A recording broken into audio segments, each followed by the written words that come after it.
Salut les qualiticiennes et les qualiticiens, dans la nouvelle formation, dans le cadre de la série de formation, c'est quoi la qualité? Notre sujet d'aujourd'hui est le contrôle qualité. Je vous présente le plan, donc je commence par une petite présentation, et puis petit 1, on va voir qu'est-ce qu'on contrôle, 2, où contrôler, 3, combien contrôler. Le contrôle qualité vise à déterminer la conformité entre les spécifications et les caractéristiques, c'est-à-dire la conformité entre ce qui a été conçu et ce qui a été réalisé. Par exemple, une entreprise de production des bouteilles en verre a conçu un nouvel modèle. Donc, le nouveau modèle est de taille 40 cm et le poids est 100 grammes. Après la production, il va mesurer les caractéristiques de la nouvelle bouteille. Donc, il va s'assurer que la taille est 40 cm et le poids est 100 grammes. Maintenant, on va traiter le point. Qu'est-ce qu'on contrôle ou bien quoi contrôler?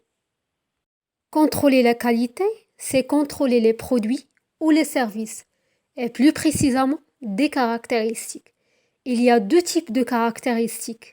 Donc, les caractéristiques quantifiables, c'est-à-dire qu'on peut les mesurer, et des caractéristiques qualitatives, c'est-à-dire des caractéristiques qu'un produit ou un service possède ou possède pas. Revenons à l'exemple précédent de la production des bouteilles en verre.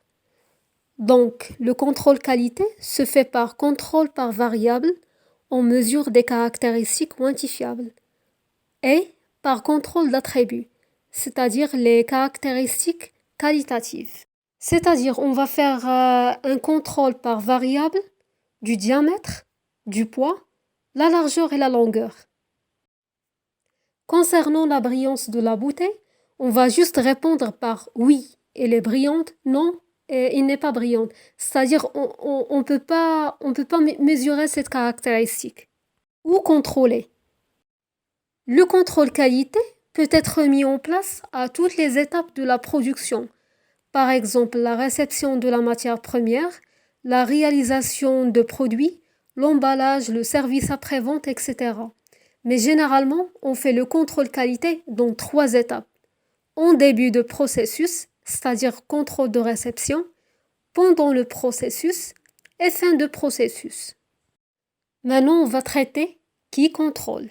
Si le contrôle qualité est effectué en interne, c'est-à-dire par les opérateurs de production, donc soit l'entreprise procède à l'autocontrôle, c'est-à-dire l'opérateur lui-même contrôle sa production, soit un contrôle au poste suivant, c'est-à-dire l'opérateur au poste suivant contrôle le produit au poste précédent. Le Pukayuke, c'est une méthode d'origine japonaise. Il se traduit par anti-erreur.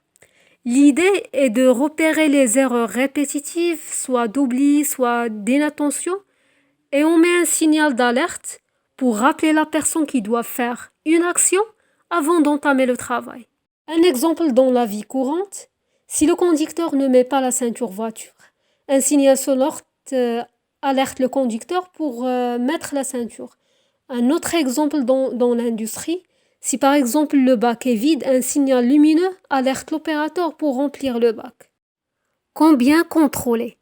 Soit on contrôle tous les produits, donc ce type de contrôle est parfait dans la production unitaire ou production pièce par pièce. Il s'applique aux caractéristiques des produits présentant des risques. Soit par échantillonnage, dans ce cas on choisit un échantillon, et on les contrôle suivant le contrôle par mesure, ou bien attribut, ou bien les deux. Alors, pour récapituler, on a vu dans cette formation le contrôle qualité produit. Donc, premier point, on a vu les types de caractéristiques qu'on contrôle. Donc, ils sont soit qualitatives, soit quantitatives.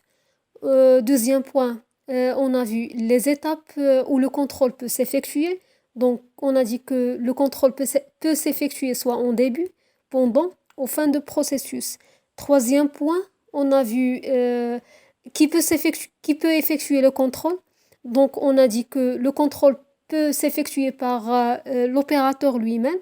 Donc, c'est l'autocontrôle, ou bien contrôle au poste suivant, ou bien le Pukayuke. Le dernier point, on a vu la quantité qu'on peut contrôler. Donc, on a dit qu'on peut qu'on peut contrôler toute la production, c'est-à-dire à 100%, ou bien par échantillonnage. Donc, la prochaine formation, on va voir le contrôle statistique des processus. Merci pour votre attention. Euh, Comme d'habitude, si vous avez des questions, n'hésitez pas à les m'envoyer, soit par commentaire, soit par message, soit par email. Et à la prochaine. Au revoir.